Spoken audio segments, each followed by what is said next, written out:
But we have to pass the bill so that you can find out what is in it. What?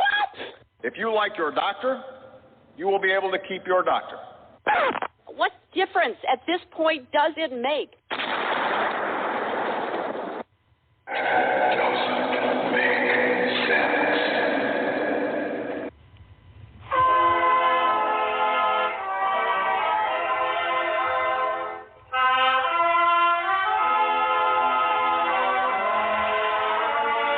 If you're looking to make sense out of what's going on in the world today, then you've come to the right place.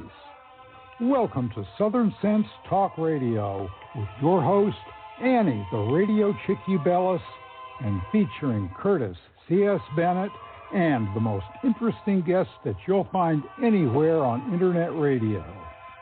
And you can join the show and let your voice be heard by dialing 917-889-3675. So sit back, relax, and remember, Southern Sense is common sense.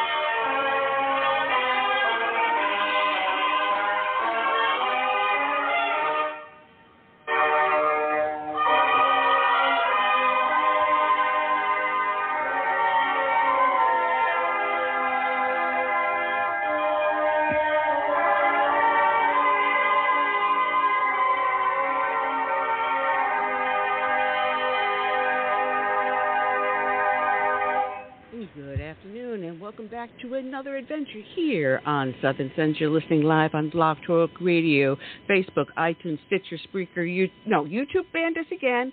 iHeart, we're up on Apple, Amazon, and half a dozen other places. I have no idea. I'm your hostess with the least mostest here on Southern Sense, Annie, the Radio Chickadee, along with my courageous co-host going, what is going wrong today with our technical difficulties? Curtis C.S. Bennett. Good afternoon, Curtis. Curtis, unmute yourself. And it seems I don't have a co-host. So, Curtis, we cannot hear you. Oh, we got you. It's a little button called unmute. Oh, my goodness. We're starting at a later time today. Normally we start at 1 o'clock. We're starting at 2:30 to 4 o'clock. We're trimming the show down a little bit. We got great guests lined up. We got the Marks today. Mark Mix, who is the president of the National Right to Work Committee, as well as the president of the National Right to Work Legal Defense Foundation that does a lot of great work. And then my good friend Mark Tapscott from the Epic Times. So we have ourselves a jam-up show today. And Curtis, with that said and no ado, we'll do our dedication today at the end of the show. Normally we do start off each and every show with the dedication to Fallen Hero. But because Heritage Foundation took the holiday weekend off, we don't have Hannah Davis with us. So we're going to do the dedication at the end and bring our first guest in, our victim of the day, Mark Mix. Good afternoon, Mark, and how are you today? You're in for it. You're really in for it. Yeah. Oh, my gosh. It sounds like it. And it's good to be on with you. Thanks for the opportunity to talk with you on what is a beautiful day here in Northern Virginia on a Friday. It's like 78 degrees and a blue sky, and what a great way to start off a Labor Day weekend. Oh, it is. And I have to apologize to those that are listening, watching on the video on YouTube. Again, we're having technical difficulties. For some reason, my computer decided to go kafooey on me this morning, but we still are broadcasting. Anyway, there is so much to talk about this holiday weekend, Labor weekend, a good day to be speaking with you. I don't know if you caught a glimpse of President Biden just a little while ago doing his April jobs report. I'm sorry. I left my puke bag in the kitchen. I couldn't take it. Where does he come up with this stuff?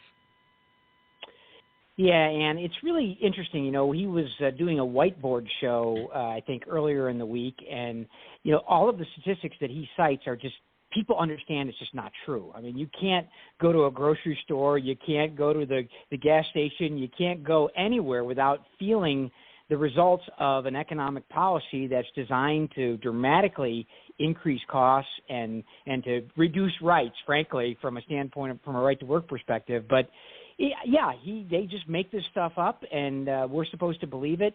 And, I guess they can give you all the statistics they want, but at the end of the day, it's what you see and what you feel and what you know that pretty much guides the attitudes of folks around the country. And I think there's a large majority of Americans that realize that what he's saying is not true. I mean, does the man even know how to speak the truth? That's the first question. But when I'm listening to him and he's talking about labor unions and big corporations working together to benefit the worker, I'm sorry, on what planet are you on? Wasn't there just recently a case, let me pull this up, trucker strike. As a matter of fact, Reuters carried this story, and I think you also did an article on it, this trucker strike, that actually cost the cement company a lot of money, where these union officials act outside of the law and absolutely no regard for what it may cost the employer, much less if they even bring the employees back, if they're going to have jobs for them, because of the destruction and the wanton disregard that the unions have. Yeah, and that's a story that came out of Washington State, and it went to the United States Supreme Court. And it's kind of an interesting story. Well, I shouldn't say interesting. It's a devastating story, because what it did and what the courts out in Washington State said was that union officials that would basically on purpose create property damage were going to be exempt from prosecution under tort law in their state. And so the story was, this is a concrete company that had, I think, 16 cement trucks that were going out on a job. The drivers came in the morning, they got their trucks loaded up, they got the drum spinning, and out of the yard they went to do a cement pour. And then little did the employer know that the union had planned a job action that day, and the workers were to go on strike. And so they brought all the trucks back into the yard with the cement still in the trucks. And while they did mitigate some of the damage, I think 9 of the trucks, the guys left the drum rolling, but the employer never knew that the trucks were back on the yard, and it cost them something north of $100,000 in cement materials that day. Well, they immediately went to court and filed a tort action against the union for this, basically they planned this property destruction. And the Washington court, the first court of entry, said, no problem. This is a National Labor Relations Act, a federal jurisdiction under this, and because they're a labor union, they're under federal labor law. And actually went to the highest court in Washington State, and the Washington State court agreed. So the company ended up filing a petition for certiorari with the U.S. Supreme Court. The Supreme Court decided to take it. And the U.S. Supreme Court didn't even rein them in, but they said, why don't you take this case back and look at it again, because we don't think that this planned demolition and destruction of property is something that ought to be exempt from prosecution under regular law where someone destroys property. And if I did that to you, you would have an action against me, a tort action against me, and I could be responsible for the damage that I caused. But union officials make the case that they're exempt from that prosecution, and the courts in Washington State agreed with them, and it ended up in the Supreme Court. And while the court here did not say, yeah, no, you should be covered, they sent it back for a remand, and the unions may get away with it still. But that's the type of privilege that organized labor officials have gotten, whether it be through a state legislature, whether it be through Congress, or whether it under this administration, under Joe Biden, get it from the executive branch. I'm sorry. I'm not an attorney. I did manage a law firm, quite honestly, in Great Neck, New York. I'm a retired cop, so I do know the ABCs of the law basics. And that is malicious intent to cause damage to private property. I don't care how you look at it. How can a judge not see that this was deliberate and malicious? Yeah.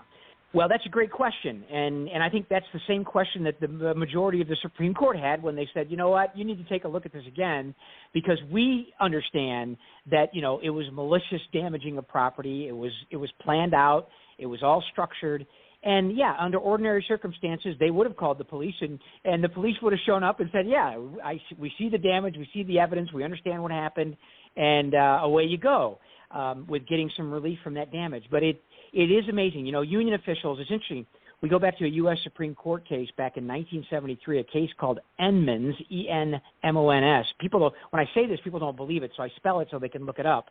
This is a case out of Louisiana where the union destroyed transformers. They shot out transformers with a rifle, and they were on strike. And basically what the Supreme Court back then said that union officials could not be prosecuted for acts of violence used to achieve legitimate union objectives. And believe it or not, and union officials have used that defense when there's destruction or when there's damage or when there's violence on a picket line. They've used that protection of this U.S. Supreme Court case saying, oh, no, we can't be prosecuted for that because we're trying to achieve a legitimate union objective. If it's a pay increase or better terms and conditions of employment, they are able to use violence to achieve their objectives. It's really a singular part of the American jurisprudence, for sure. You know, any common sense person would basically say there is no excuse for violence unless violence is used against you. But in this case, the employers are not using violence. There is no need to defend themselves with violence. So a reasonable individual would make that determination. But that's not the court system we're dealing with in today's day and age, is it? No, and unfortunately, you know, no matter which direction you look at it from, it seems like there's one part that's spinning it as completely political. And boy, oh boy, if we end up with, you know, that being the determining factor in legal decisions, we are in real trouble because, you know, justice is supposed to be above all of that. And the rule of law is supposed to be above all of that. But yet union officials have carved out really unique privileges like the Enmons decision at the Supreme Court and like an ongoing 90-year privilege of being able to compel workers to pay union dues or fees in order to get or keep a job. This is a private organization that has this power granted by the federal government that allows them to basically say to an employer, you know what, Jimmy hasn't paid his union dues this month. He's got 30 days. If he doesn't pay, you have to fire him, even though Jimmy may be the best worker or Leslie may be the best worker, whoever it is. If they don't pay union dues, they don't work. And so this Labor Day, that's certainly a topic we want to talk about. It's a topic we should talk about year-round, but certainly it brings itself to a head during this time when labor unions are trying to take credit for all this good stuff they do, but yet they have all this power and privilege to a point where they're not really trying to recruit new workers. They're trying to recruit new politicians that will give them more power over workers.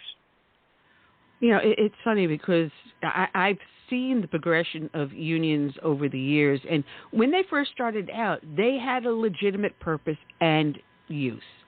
And in today's day and age, with the laws we have on the books, there are so many protections for the everyday employee. And here you basically started to cite a case that you wrote about going on in Alaska, where the Alaska government is saying, we're not going to deduct dues because you're not advising. What the heck? This is crazy. This is crazy. This is not supposed to be happening here. We're going to be doing this, okay, and we're going to be trying to save the show. Here we go. I don't understand. I tell you, anything that can go wrong. Are you sure today's not Friday the 13th? I still can hear you, Ann. It's fine. Yeah, I got you. Yeah. Anyway, you're starting to talk about a case going on in Alaska where the Alaskan government says we're not going to deduct dues because you're not advising the union members that they have a First Amendment right of free speech, and you're compelling them to accept your speech as theirs, but that's not what they want. So there's this fight going on, and I do remember New York State at one point had a very similar fight back in the 80s. And I remember certain members that came on to NYPD were saying, I'm not paying union dues because I'm not agreeing with where the union stands on political issues. And that was fine. But suddenly now you must pay dues whether or not you agree with what the union stands for or not. Yeah, and that's a case that we argued and won at the United States Supreme Court, a case called Janus v. AFSCME, the American Federation of State, County, and Municipal Employees Union. And basically this case came out of Illinois back in, 2018 now.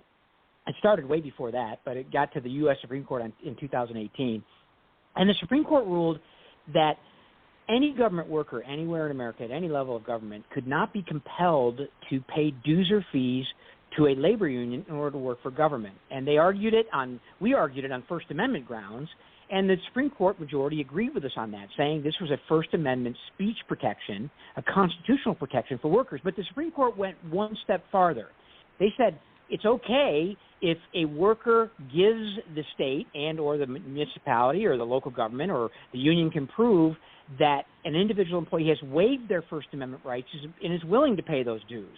So what the governor of Alaska did is he issued an executive order, said, you know what, we're not going to collect any dues from state employees until we know that each of those employees have given their affirmative waiver of their First Amendment rights before we take that money out of their paycheck. That's exactly what the Supreme Court said as kind of the second stroke of the Janus decision.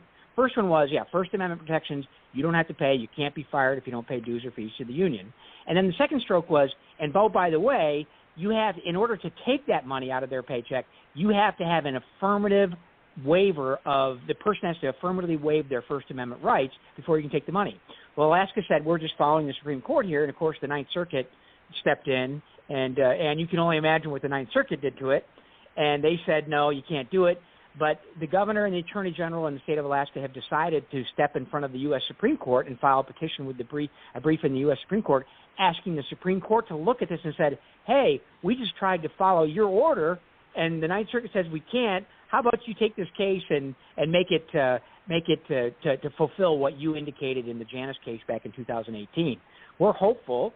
And our lawyers have been working with the lawyers in Alaska, talking with them about preparation for this petition for certiorari and how to present the case, because we obviously litigated the Janus case and won it.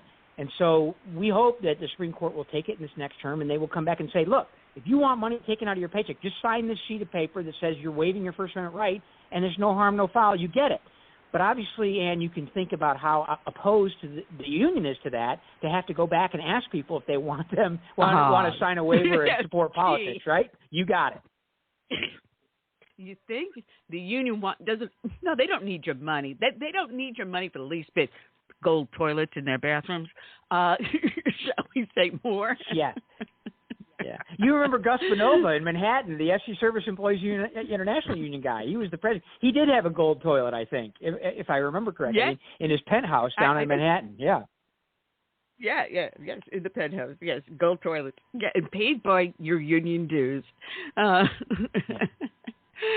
But there are glimmers of hope in what we're seeing in the rulings that are coming out now, and I had to laugh my tushy off when I read the article dealing with Southwest Airlines. Now, walk us through what happened with this one stewardess, Carter, and how she brought about action. And I want to know also the ramifications after this ruling. How does that go now, say, for example, those object to a COVID vaccine in order to maintain their job, or any other mandate that may violate a religious belief? Yeah, that's pretty important, and I think there are repercussions of the Carter case that are pretty important going down line. But this is a very interesting case. It's almost a sad case. It's got a happy ending so far, but it's still being litigated. We are actually representing Charlene Carter, the National Right to Work Legal Defense Foundation. Back in 2017, she reached out to the union official. She had nothing to do with Southwest Airlines. She started messaging a union official. Well, actually started before that, because she was objecting to the political stands that the union was taking. And she emailed the president of her union that she was forced to associate with and forced to pay dues and fees to in order to keep her job, and said that she was going to be supporting the opponent to the union official for the next election for president of the union. And then the union, the Transportation Workers Union Local 556, decided to come to Washington, D.C. with a bunch of members, with a bunch of the officers of the union and others, paid for by union dues and fees, to come up and protest in Washington at the Women's March that was sponsored by Planned Parenthood. Well, Charlene, when she was a teenager, she had an abortion, and she realized after that it was a very serious matter, and it was one of the most sincere religious objections that she had was having any of her money used to put in, to use for that purpose in the future. Well, obviously, when the march was sponsored by Planned Parenthood, she really objected, and she wrote a private email to the union president saying, "This is outrageous what you're doing. Here's what you're supporting." And the union official immediately went to Southwest Airlines and said she was being harassed by Charlene. It had nothing to do with her employment. It had everything to do with her relationship with the union. And she encouraged the Southwest HR department to fire Charlene, and they did. They brought her in like a week later and said, "You're fired." She had a 20-year employment record with not a single employment blemish in that record. The only reason she was fired is because the union demanded it, because the union president was spending her money that she had to pay as a condition of employment on causes that had nothing to do with her workplace, had nothing to do with the terms and conditions of her employment, had everything to do with about politics and taking on supporting an issue that basically harmed Charlene to the deepest levels of her soul. And so Southwest complied. They fired her. She contacted the National Right to Work Legal Defense Foundation, and we went on a 5-year legal odyssey that's still ongoing. She went in front of a jury trial down in Texas in July of last year, and she won a $5.1 million settlement against the airline and the union. Well, obviously, the judge ordered that Southwest Airlines inform other employees, inform all the other flight attendants, that the company would not discriminate against employees based like they did with Charlene.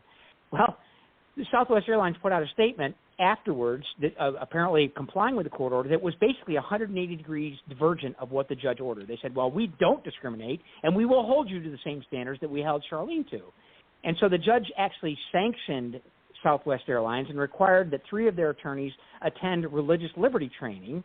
They've appealed that case. The unions appealed the case. The compensatory and punitive damage has been reduced a little bit because there's statutory caps on how much can be awarded in a litigation like this.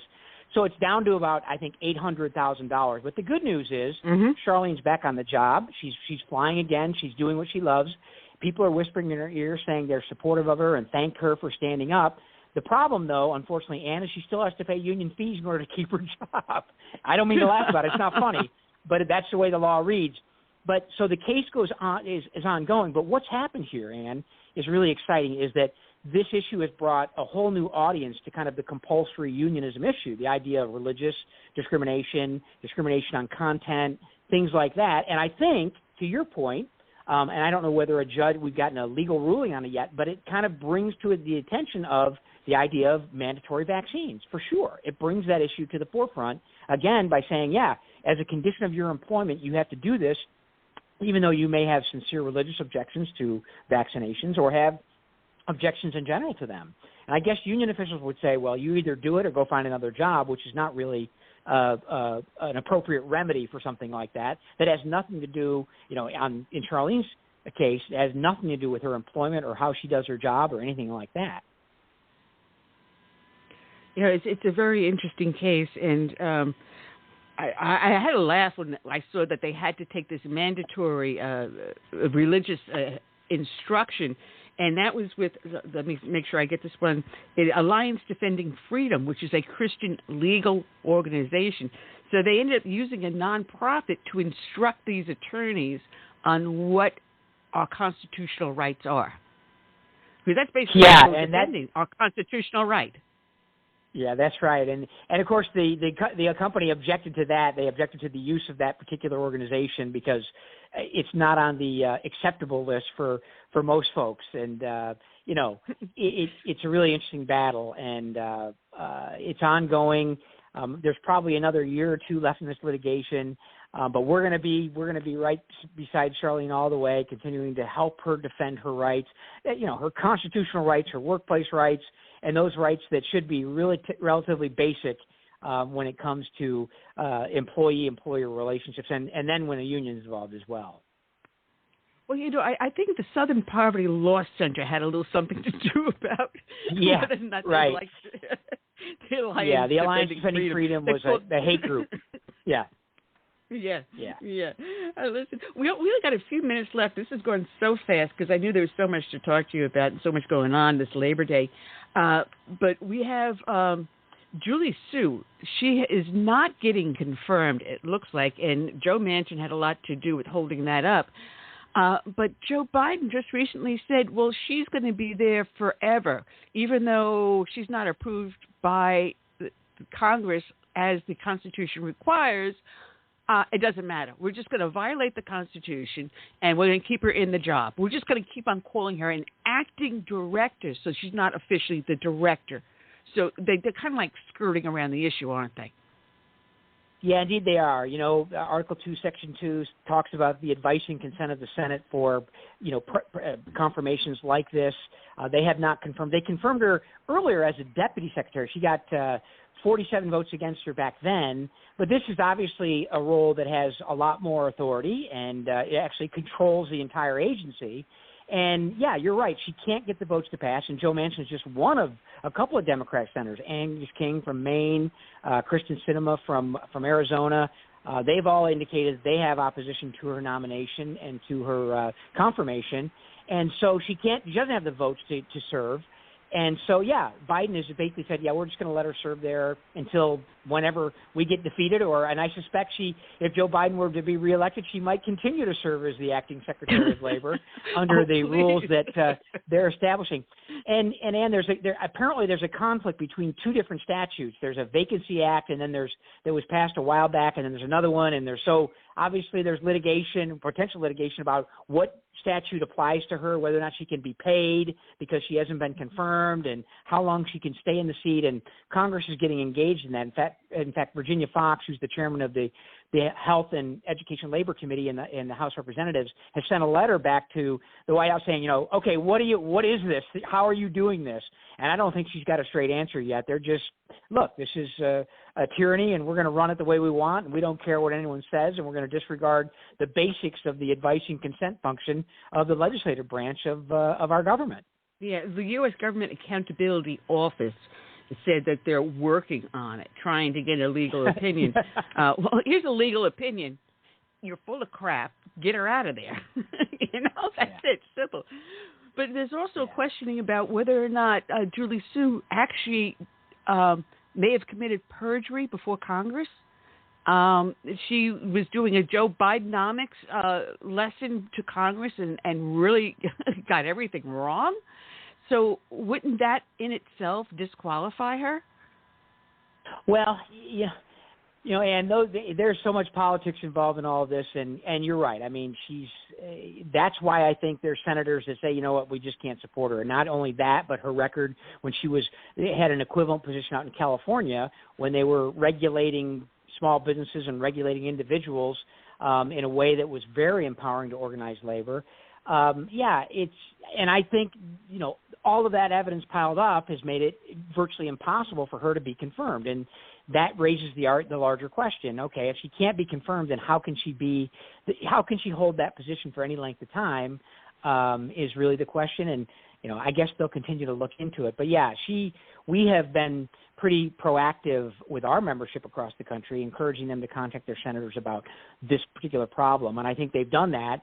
And, that's the one way we get politicians to change their behavior is by convincing them that there's enough interest and enough excitement and interest and action out there that it may cost them politically. And it's no surprise that they get a little more observant of what their constituents say when they're kind of an election cycle. I don't know if anyone else realizes that, but, that's one of the truisms. I'm being facetious, obviously. When elections roll around, they change their behavior. Yeah, they change their behavior. Slightly, just a little bit slightly. You think, hey, let's buy some votes. Oh yeah, speaking about buying votes, aren't they trying to change the overtime rules to people that are on salaries, which would raise the cost of goods and services across the board astronomically? Now, when I managed a law firm, I was on a salary, and I was told at that point back in the 80s.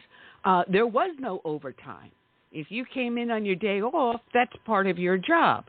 But suddenly now, salaried people are being treated the same way as hourly wage people?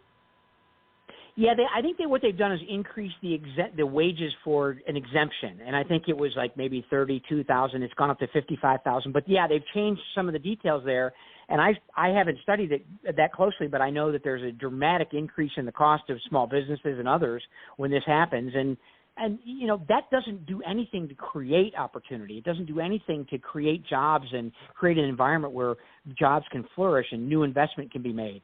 I mean, what it does do, and we've seen it, for example, in the service sector, it drives people out of the opportunities that exist at some of those employment levels, and they just don't understand it. But I guess that's Bidenomics. I guess he'll go through it and explain that by whiteboard at some point in the future, I suspect. It's funny. About 7 or 8 years ago, there was a move here in South Carolina for some people that were working at McDonald's, the fast food restaurants, and they were looking for the $15 an hour minimum wage. And I, being someone that put myself through college working 3 jobs on minimum wage, I know what minimum wage is and how hard you work for it. However, I'm sorry, flipping burgers for $15 an hour, I don't think so.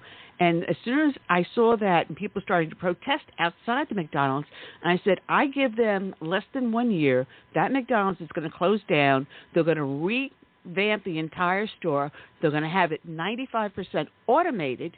And those people that are looking for the $15 job, an hour job, oh, yeah, you may have 2 or 3 people working inside McDonald's instead of 10 or 12.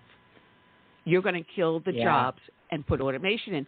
And this is what we see. You try to go to any grocery store, and you've got more lanes there that you self-scan than having a cashier there.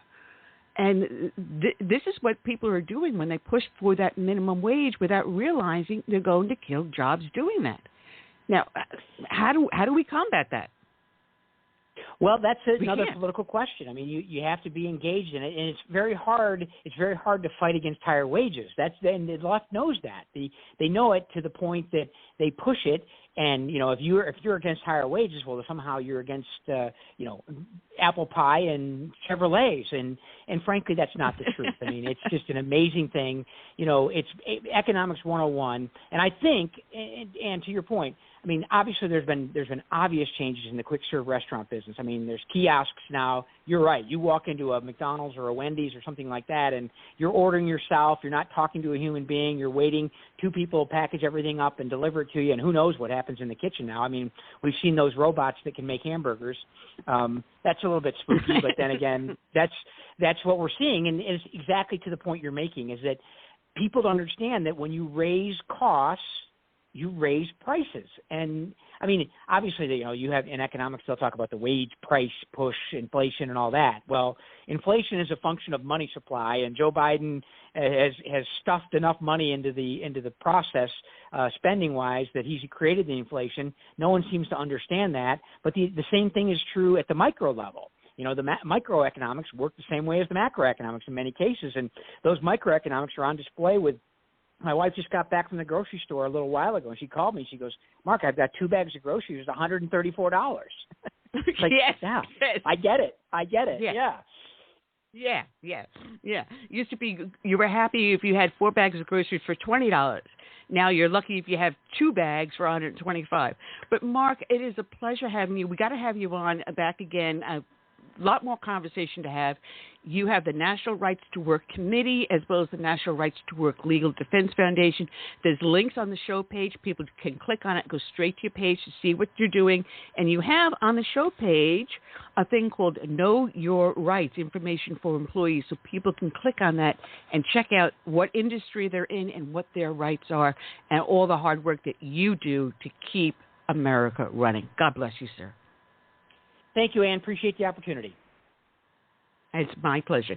Take care. Mark Nix. Check out his website. And we've got the next Mark up here in the battle, in the battle with us all here today. And we haven't had a chance to talk to him very often because we have been sick and everything else has gone kaflooey on us. Mark Tapscott of the Epoch Times, or Epoch Times, whichever way I decide to say it today. How you doing, Mark? I am doing fine, and let me just say that the previous guest, Mark Nix, is somebody that I've known and covered for a long time, and he is one of the real heroes in my book in Washington, D.C. Oh, he is. Excuse me. I still have this cough. And just so people know that I ended up with the influenza A virus, and I'm finding out the cough will take at least a month to go away, even though I'm clear of the virus. It does a little, damage on your lungs. So if I cough, I apologize. Well, don't. It has a vaccine being developed right now. Oh, vaccine for influenza? I think I'll skip that. You think? Speaking of mandates, you've got an excellent article up that you put up here just recently in the Epoch Times. Masks are required for everyone by order of the L.A. Public Department of Health. It seems now, because there's this new COVID variant out there, actually 2 new variants out there, everyone's in all a tizzy, and now mask mandates are back in place in some areas. But we're finding that there are studies through the National Institute of Health that was done in, let me see if I can get this right, South Korea and Germany, that are showing masks are bad. Well, they certainly are showing some very serious evidence that may well be the case. The study in South Korea, for example, found that if you wear a face mask, and specifically an N95 or an N94, which are supposedly the 2 most effective ones, that you have, if you wear them over an extended period of time, you have the greater risk, 8 times as great a risk of having excessive inhalation of what are called volcanic organic compounds. And toxic volatile organic compounds, you wrote.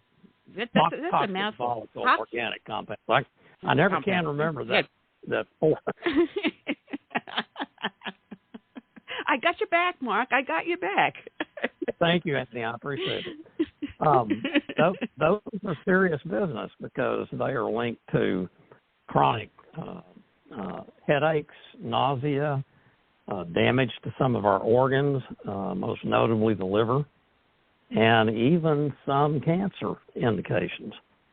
So, and that's just one study, but there have been other studies that were done prior to the pandemic that were pointing in the same direction. But then you have this study from Germany, which was entirely separate from the South Korean study, and they reached very similar conclusions, and they were especially concerned about the effect that extended use of masks would have on pregnant women, young children, and teens.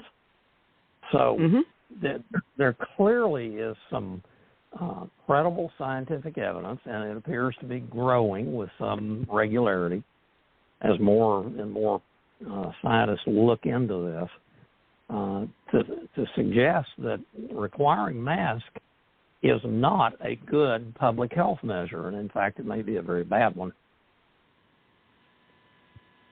Yeah, well, I had a friend of mine when we were battling our county council over the local mask mandates, and he's a scientist, and he was explaining about the droplets and the microns and how the masks really don't prevent these droplets from being caught inside your mask and you inhaling them or you exhaling them into someone else. So they really do not offer any protection. Now, the N95 seem to have the best protection in that area. However, there's a caveat, which I thought was hysterical, not really that funny, but you have to lay them out there, expose them to the air for a minimum of 30 minutes to mitigate the hazards caused by the TVOCs, the toxic or whatever it is. Yeah, you know that thing. The toxic volatile organic compounds. Right. To actually lower those levels enough that you can tolerate them and not get sick. So before you can walk into a building that mandates a mask, you've got to sit out there and have this mask sit out there in the open air for half an hour. But God knows what other toxins that mask is being exposed to. If you're sitting in your car, the car fumes, the carbon monoxide, what? Right. The bottom line here is the effectiveness of masks, like the KN95 or 94, which is what they call it in South Korea, is very much open to question. You would think that a mask would be an effective barrier, but the reality is, in many, many cases, we already know with certainty that it's not, and there are growing indications that there are additional problems with it that make it, not a public health tool. But that's not of concern to folks who want to impose a new mask mandate, at least in my observation. With many of them, it seems like the object is not the protection of public health. Obedience on the rest of us. They like to tell us what to do and what not to do. Well, across the top of your article, this is what I wrote. I said, is this an attempt to alter the elections again?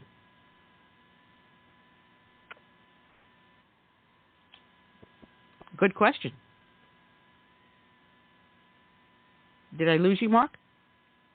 Oh, I'm still here. Can you not hear me? Oh, no, I didn't hear you. No, there was dead silence there for a while because I had asked, is this an attempt to now do another election altering, a way to alter the elections, absentee ballots, mail-in ballots? Yeah.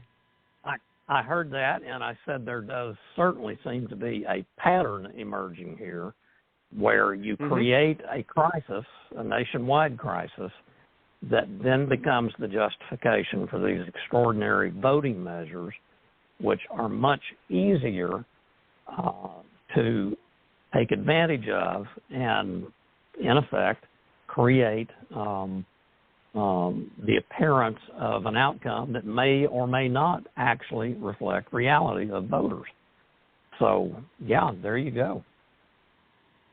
Yeah, because there is a list of places now that have mask mandates.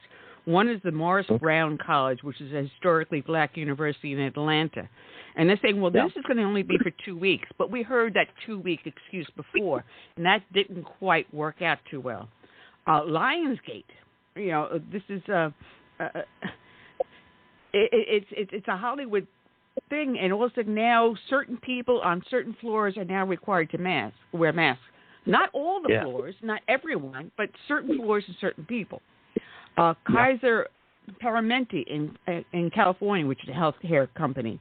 And, of course, it's either California or New York. United Health Services in New York. Auburn Community Hospital in New York. Upstate Medical Hospitals in Syracuse, New York. So you got New York and California trying to set the pattern for the rest of the United States, saying, panic time, masks have to come back. What's next? A new COVID vaccine? Oh, wait a minute. Didn't Joe Biden already tout a whole new COVID vaccine that's going to be mandatory?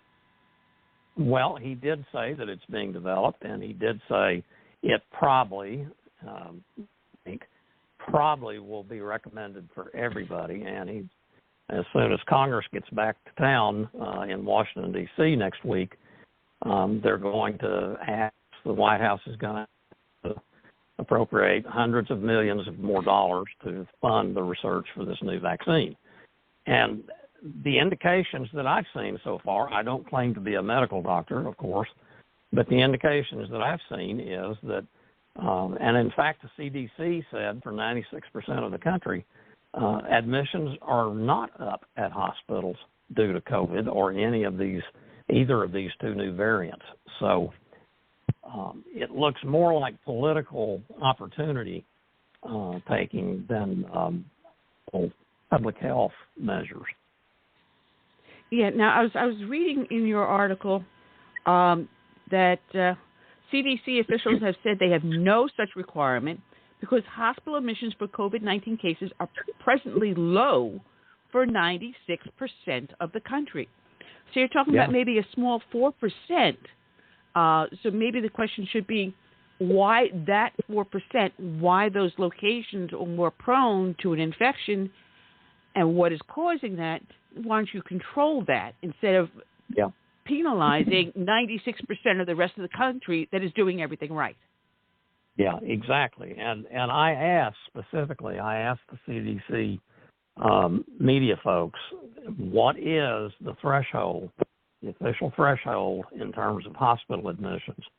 At what point do you guys at CDC say, okay, this is more than enough admissions over what part of the country, what portion of the country, that you would then say we need to issue a mask mandate? And, of course, I got no response. No. They would have to actually put themselves on the line, and then, heaven forbid, you tricky little journalists. and then they wonder why people don't trust the government anymore. No, you wonder why you don't trust the government. Oh, talking about trusting government, lo and behold, you wrote a great article about a biolab that they found in California that's a Chinese black market lab.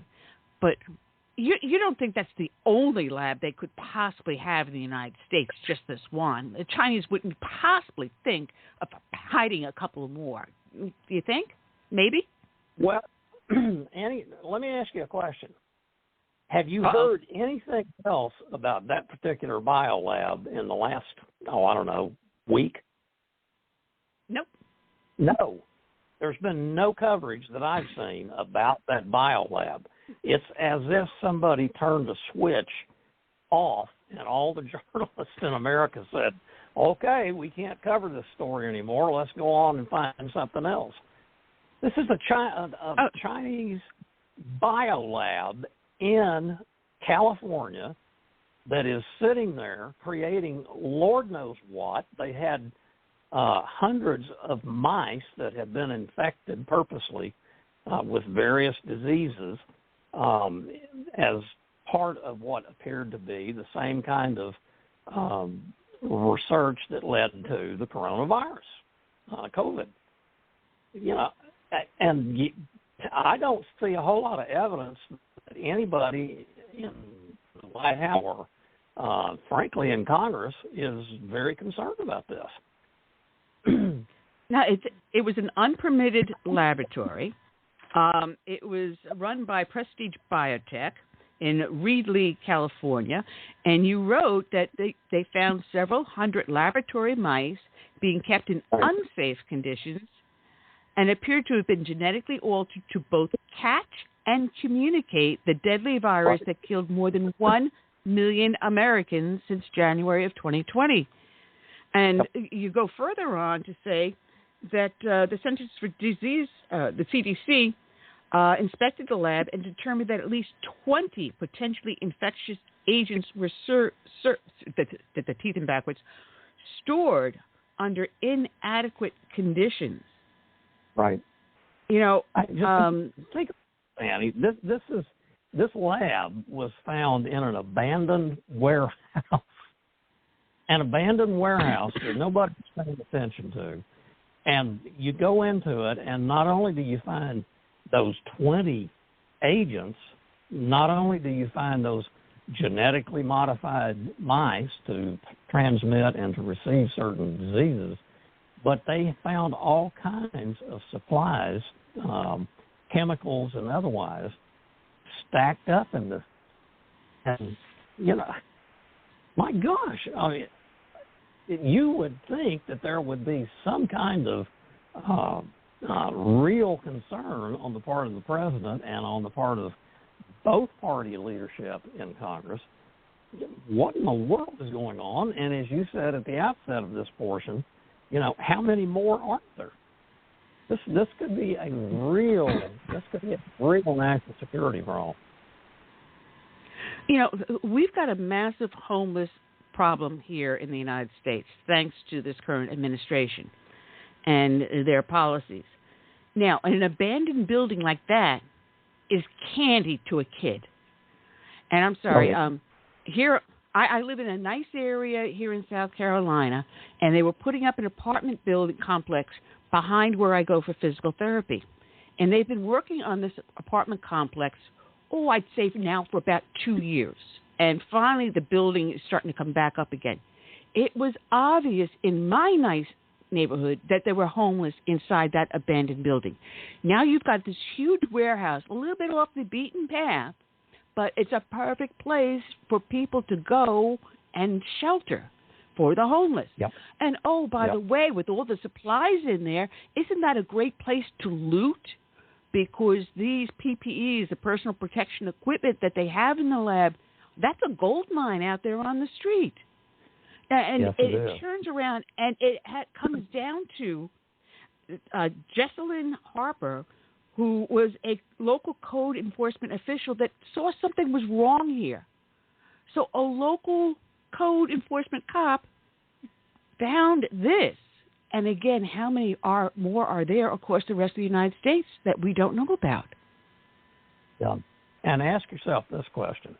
Why was it a local code enforcement official who just happened to notice something that was amiss that found this Chinese biolab and not the FBI people? And you're breaking up, Mark. What are these people at the FBI and the national security agencies? Why is it they didn't find this lab? Why did it take a local code enforcement official to find it? That's one of the things that I find especially concerning. It's very frightening. And then when you look at the potential diseases that could have been spread from inside of there, such as like E. coli, HIV, malaria, and SARS and COVID-2, also known as COVID-19, inside this lab. And then you say, all right, we've got 96% of the country that is not coming down with COVID, not being hospitalized for it. Why do we have these little pockets of only 4%? How many of these labs are near those pockets of outbreak? Yeah. Good question. Now they just follow the thread. And it's not just COVID. All these other things that they have engineered and apparently made it possible to inject it into a population where it then spreads.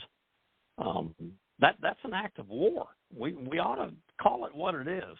Putting a secret biolab in our country with that kind of capability is an act of war, but it's not being treated as such. No, heaven forbid that we actually declare war on China. China is in a huge economic downturn, and they're threatening Taiwan, which is an ally of ours. They have been obviously on direct attack against the United States with the COVID outbreak. And they're flooding our market with their stuff that they're manufacturing. You go anywhere and try to buy something that does not say made in China today. It's a challenge. So we have turned ourselves economically over to a nation that's already collapsing from within. And this is the perfect time to say, all right, fine. You're doing war on us. Now we're going to, in turn, do war on you. Go after them economically. Go after them with sanctions. Go after them with everything we have in our toolbox before you pull out the military. We can do this, but we've got a weak administration. Well, it's not a military situation when you have a biolab put in. That's an indication of it doesn't respect us, and it's also an indication that the people here in our government that we are depending on to be on guard, they're missing stuff, and they're missing important stuff. So I think that is something that we all should be very concerned about. Now, absolutely. Now, Congress is coming back in session next week after Labor Day, which is why it was great to have Mark Mix on just before. Now, when they come back in, they're going to be looking at the budget. And there are a couple of people in Congress that are looking at what our government has been doing since the pandemic. Joni Ernst is one of them that you write about. where she's looking at the funding for unused office space. Everyone's now working out of home. They're working remotely, and we're paying for all these office spaces that no one's using. That's our tax dollars being flushed down the toilet or into a realtor's pocket, and they're making a nice profit on an empty space. Why can't we break the leases or sell the leases or do something to recoup our money? We have a representative like Morris Rogers that are talking about zombie programs. Are we going to finally see a halfway reasonable budget, or is this just more hot air? I tell you, Annie, I think this September is going to be a very, very ugly season of debate, if you will, if you want to call it that, in Congress and between Congress and the White House, because the most conservative members of the Republicans in the House Freedom Caucus people, have made it very clear that it's not going to be business as usual this time. They are going to stand firm, and they're going to insist that Congress do which is to pass the 13 regular appropriations bills, then send them to the Senate, and then have a debate, a discussion, negotiation with the Senate on what actually finally gets passed and sent to the President. We haven't had a regular order budget from Congress in decades. And what has happened instead is they wait until the very last minute, and then they put together one of these humongous 5,000-page omnibus bills. The reason they love those omnibus bills is because nobody can read them before they get passed, and therefore you can stuff all kinds of earmarks into them, all kinds of other stuff that probably should not be funded and certainly should be questioned. Doesn't get questioned because there's not enough time and it's too big a bill, and they pass it, and things just keep getting worse and worse and worse in terms of the fiscal condition of this country. In the White House and the Democratic leadership, and frankly, a lot of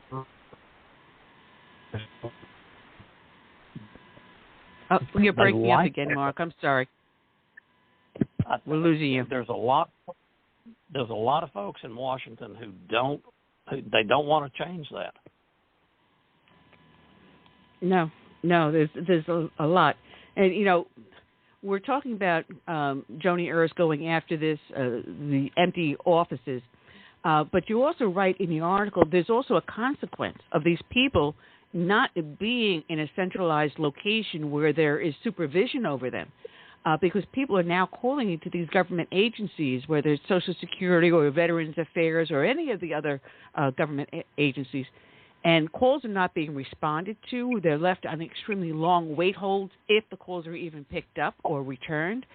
And the lack of services this government is giving compared to the amount of money they're raking in from our taxes is not equitable.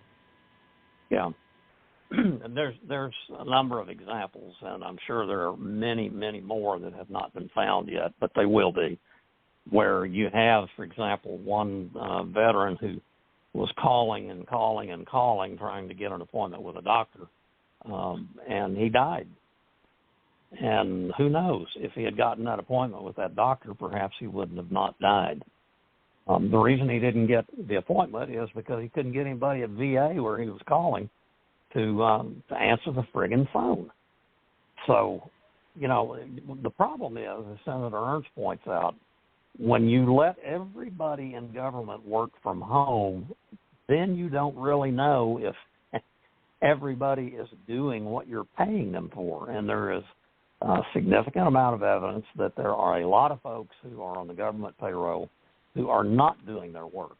And when that happens, service levels go down. People who need the services of the government don't get it in a prompt and efficient manner, and causes problems for all of us. So Senator Ernst is saying, if they're not going to use the offices, let's stop paying for the offices. Makes sense to me. Excuse me. You wrote The average salary paid to employees of the 109 federal departments and agencies was more than $100,000 annually. In addition to the high salaries, they also get 44 days off of paid time. Yes. 44 days off, a month and a half? I'm sorry. I'm accustomed. You get a job and you get 2 weeks off. Well, you have to wait for your first year. Then you get 2 weeks off. Yep. 44 days, $100,000 to sit home and eat popcorn and drink soda or beer while you're pretending to answer the agency you're supposed to be working for and not doing that? $100,000? Gee, that's one hell of a welfare check. Well, I'll tell you, Annie, my father was a civilian employee of the Air Force for some years. My grandfather was a postal employee. My great-grandfather was a postal employee. I worked for the government before I became a journalist.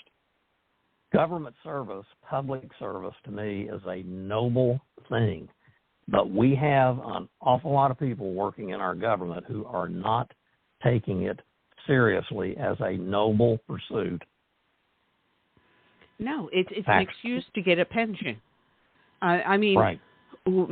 My first husband, he was a Marine, and he was going to get me a job as a civilian with the Marine Corps. And I was talking to one of the girls that worked there, and she asked me a question that really struck me strange. She goes, well, if you do start working here and you see there's a way to do something faster and better, would you go to the supervisor and tell them? I said, of course I would. She goes, that's not how we work here. I said, excuse me? If you can do that job smarter, faster, and better, wouldn't you want to do that? That's not how we work here. You're going to rock the boat. That's the mentality that we have of government employees today. It's unfortunate, but that is a fact. Annie, we're going to have to do this again. And 2 more weeks. And we definitely will, Mark. In 2 more weeks. Forgive me, but I've got to go. No, well, you go and you battle the dragons over there. And we got your back, Mark. All righty. We'll talk to you next time. All right. God bless. All right. Read Mark Tapscott over at the Epoch Times, and there's a link up on the show page, epochtimes.com. Curtis, you still with us, or did you fall asleep? I think I lost Curtis. I don't know if I have Curtis with us. Do we? I don't know, Curtis. Can you hear us? And I can't write to him because my thing is not going. I'm hoping Curtis can jump in here, and I hope that you can hear me because we'll keep on going. One of the things, excuse me, there was an article, not actually a small blurb that came up on Newsmax, and Representative Comer was talking to Newsmax, and they're bringing up the possibility of impeaching Joe Biden. And with all the stuff that is coming to light lately about now we've got this whole mess of something like, I don't know, was it, I forget how many emails that were found under, oh, here we go, 5,400 emails with pseudonyms. And I had to laugh as if it was kind of like really, really obvious because his name is Joseph Robinette Biden. Well, he went by the name of Robin Ware, J.R.B. Ware, Joseph Robinette Biden Ware, W-A-R-E. And come on, can you get a little bit more clever than that? Sorry. Anyway, these emails that came up, we're following the money through his son, Hunter Biden.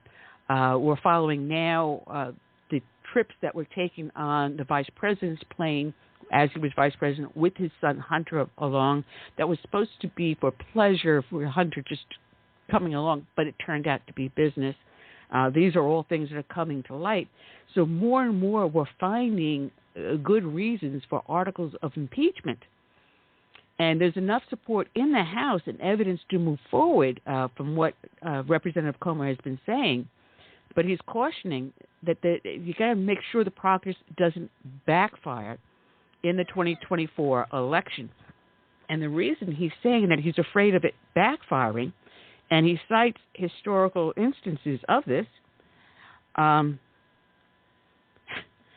he was saying that he would predict that if we have an impeachment inquiry in September, I think our colleagues in the House realize this is a serious offense, that what the Bidens have been doing. They've been selling access to our federal government. But he's added it's more than likely compromised because of millions of dollars he's taken from countries like China, Ukraine, and Russia. So I think there's overwhelming support now within our conference to move forward. However, he's worrying this is how it's going to backfire. He said when the Republicans impeached Bill Clinton, they lost the majority. When the Democrats impeached Donald Trump, they lost the majority. So there's a legitimate concern, and we're trying to be careful because we are trying to take back the Senate and the White House. So the question is, will this in turn backfire on us if we go forward to impeach him in the House? You know it's not going to, Senate's not going to do it because we don't have the majority in the Senate. And if we don't have the Senate, then there's no full impeachment. So will that backfire, or with Trump under all these indictments now, will it go in our favor, saying what's good for the goose is good for the gander? This is a gamble that we're going to be taking, and I don't have an answer, honestly. I don't know what to say is the correct answer here. I can see both sides of the coin. I would love, personally, I would love to see articles of impeachment be brought forward to the House.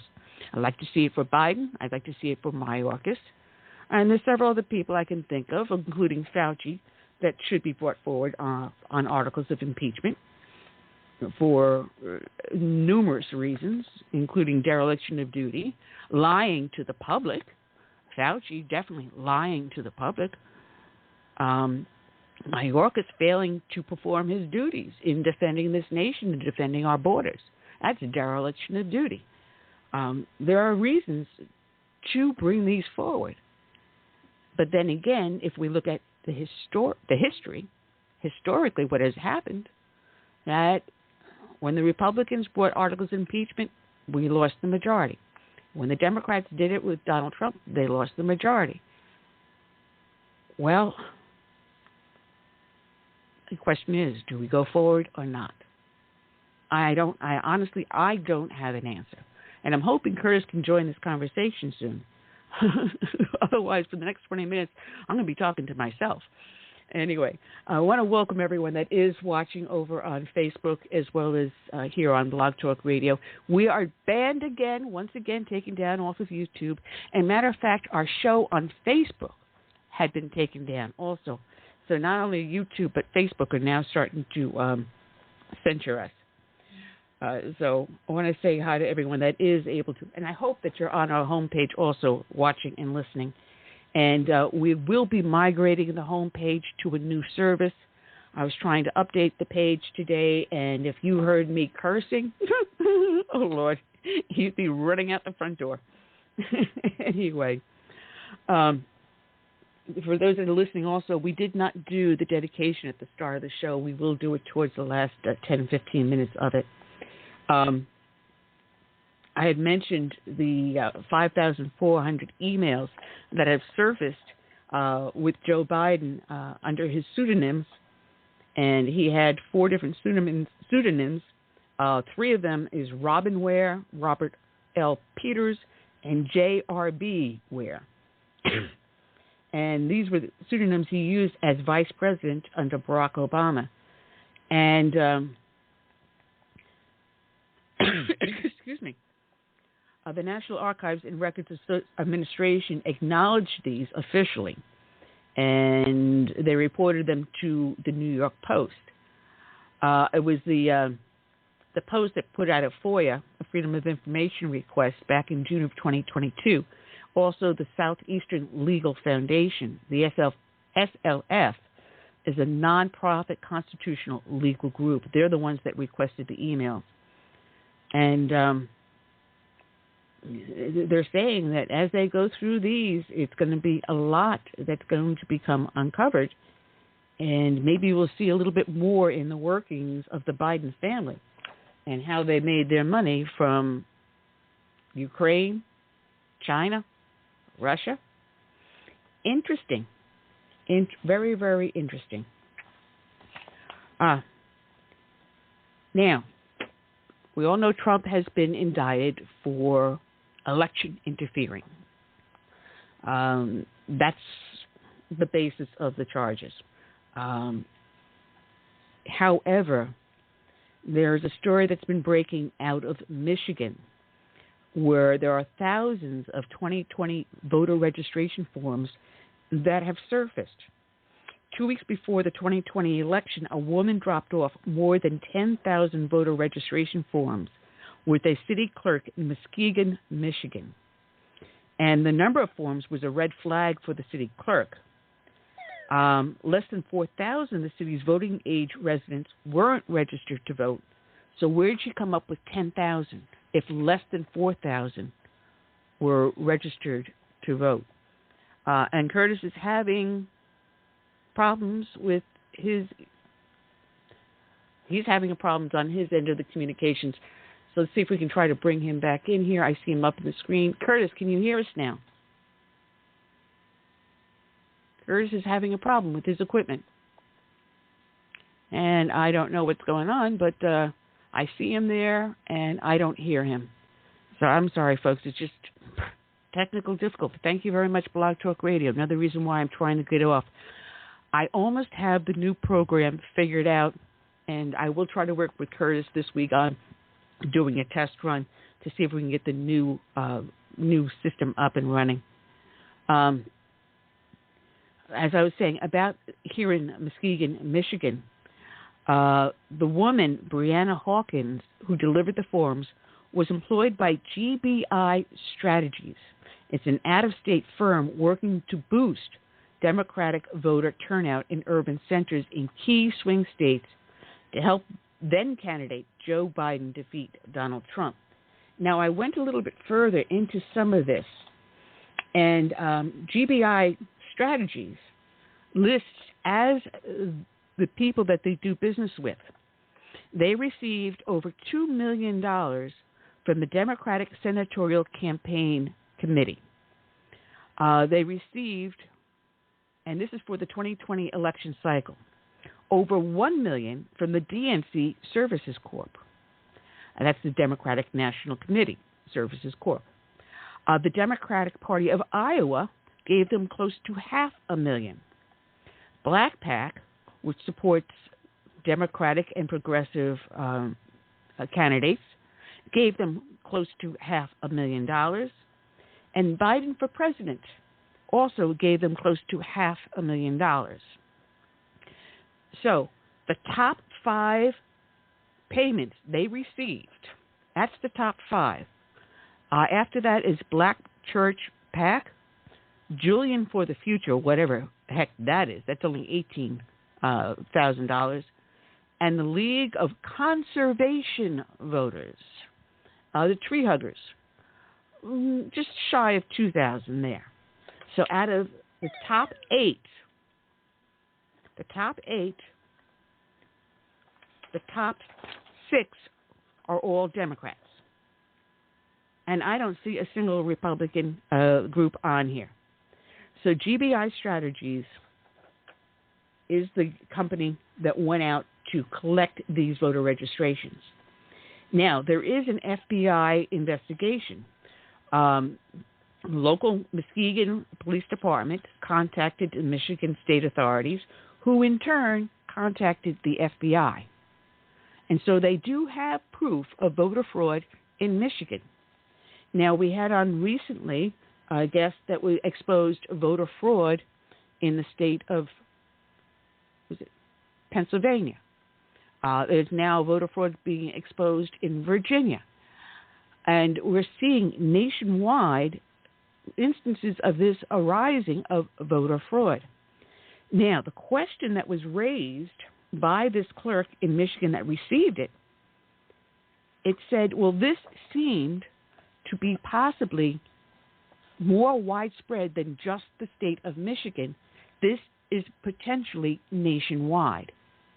So now we'll see whether or not the Biden administration Department of Justice, FBI, will follow through on this investigation.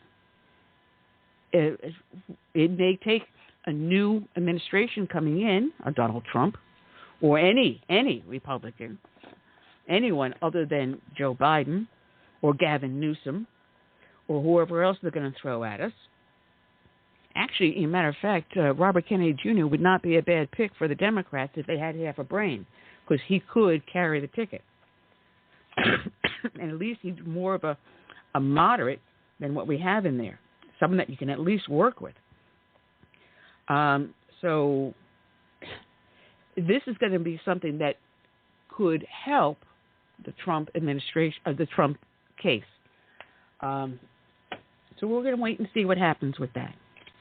This is, and I pulled up police reports and everything else. They did extensive interviews, and I'm looking at 38 pages of interviews that they did of various people that worked for GBI and how they were paid, what their job was, and all the specifics. But they were finding extreme similarities in a lot of the voter registrations. Signatures were very similar.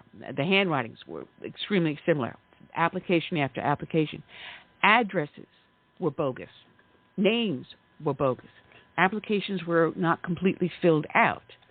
And yet, the person that turned all these applications in claimed she went through all of them and proofed them. So this has a potential to blow wide open if mainstream media is willing to run with it. So the Michigan police memos raise concerns about a nationwide voter registration fraud scheme. And it sounds like Curtis finally got himself in here. Curtis, are you finally with us? Can you hear me now? Oh, we got you. We got you. Wow. Hour and 15 minutes later. I've been trying to get involved, but nobody could hear me. Like screaming for bloody murder. Hey, I'm here. I tell you. It has been a great show. It is shorter. And we dropped it from a full 3 hours down to an hour and a half. I mean, doing the notes and everything for a 3-hour show, it takes me several days. And you guys know that I do my research. I go into everything. I pull up anything and everything I possibly can. And I want to make sure that the information I give out to you is accurate. And, you know, Curtis knows how I work. And so it was just getting a little bit too much for me. And I find that doing an hour and a half, actually, it's a lot more relaxing. I'm not as tense. And I think I can get more power for the punch for doing an hour or an hour and a half with the show. Plus, you're going to be going on book signing tours, speaking tours, and everything else. So your time is becoming very precious with us. Limited, yeah. But I would like to comment on the question that you asked about the impeachment and the possible ramifications if we proceeded with that. The way I look at it, if we sit here and start trying to factor in how this is going to affect the next election, then I think we're playing politics. You know, I mean, if there was a crime committed, we need to address it. They had no problem going after Trump on some trumped-up charges. Matter of fact, I believe they impeached him 2 or 3 times, and they're still steaming away. Yeah, so the way I look at it, this is different from whatever happened in the past, because this would be almost like a match. You know, they impeach ours, we impeach theirs, and then I think the facts will come out about what's been going on, and that will open the eyes of a lot more people, I believe, even those who have supported Biden.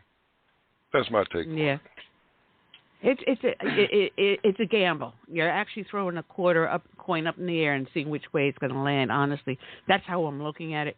I agree. If there is a crime that's been committed, it should be exposed. Yeah. And I think they're going to try to cheat anyway. They're going to try to cheat again anyway. So Go for it. All right. Well, our show, we're down to our last 10 minutes here, Curtis.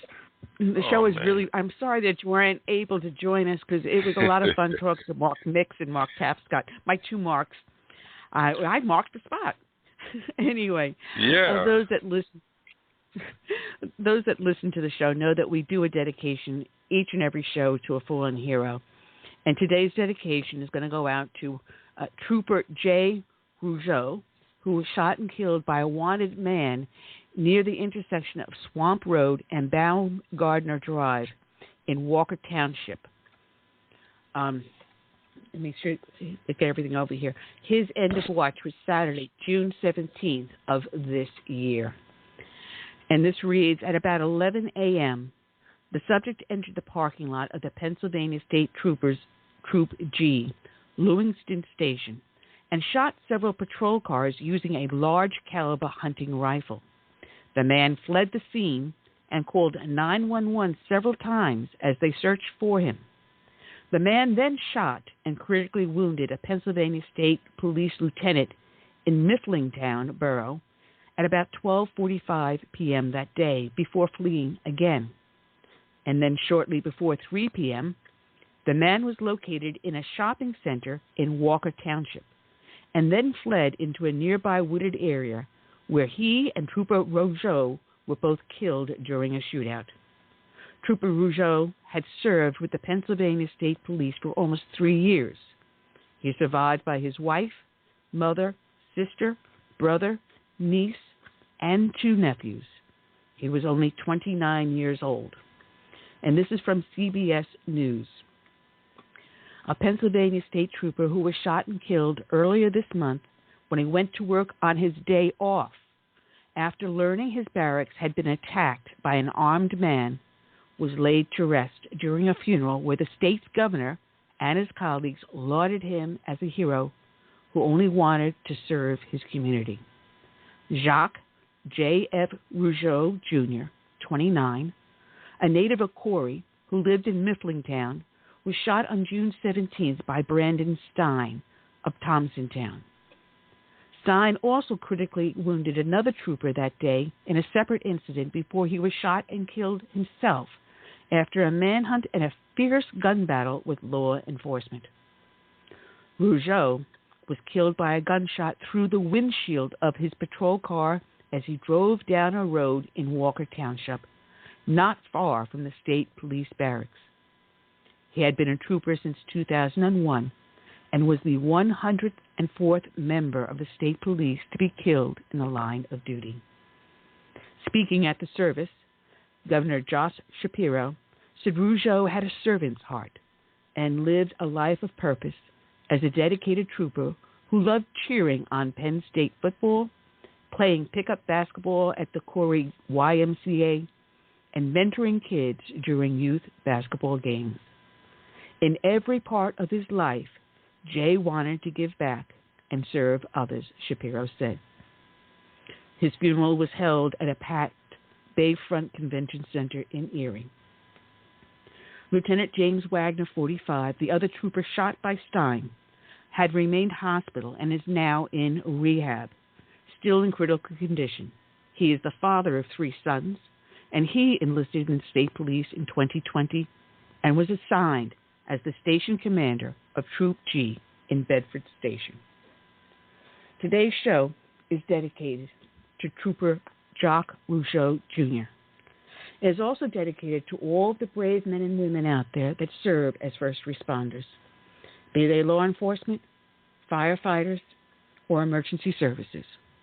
We also dedicate this show to all the brave men and women that serve in our military, from the birth of this nation through today and into our hopeful future. We want to thank you for listening to Southern Sense here on Blog Talk Radio, on Facebook, on SHR Media, and everywhere else that we could be heard. And we want to thank you for joining us. Please remember to visit our website, which is the name of the show, Southern Sense. Just put a dash in the middle, southern-sense.com. As we go into our future, as we look for a new adventure in a new layout and a new look and a new show, we dedicate to them this song by my friend Gary Pecorella, Save America. May God bless each and every one, and may you have a safe, healthy, and enjoyable Labor Day. Until then, I say good night, and God bless, and see you back here next Friday.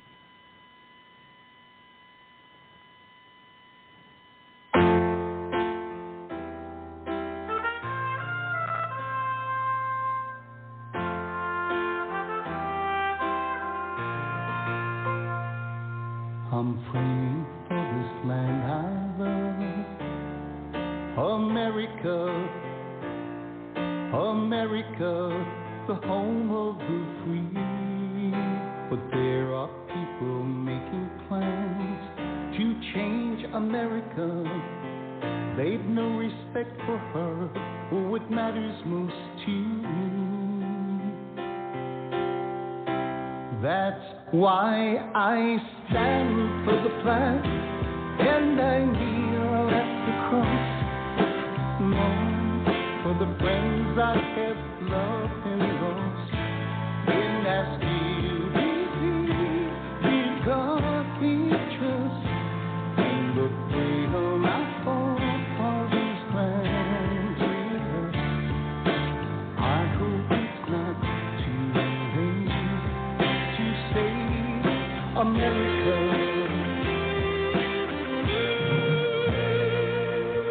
To kneel out and cry across America.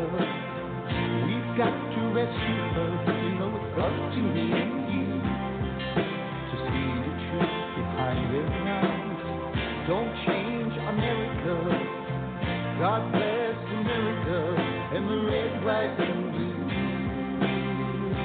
That's why I stand for the flag and I kneel at the cross, mourn for the friends I have loved and lost. And I still believe in God we trust, and the freedom our forefathers granted us. I hope it's not too late to save America.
Hey, Curtis, you still there?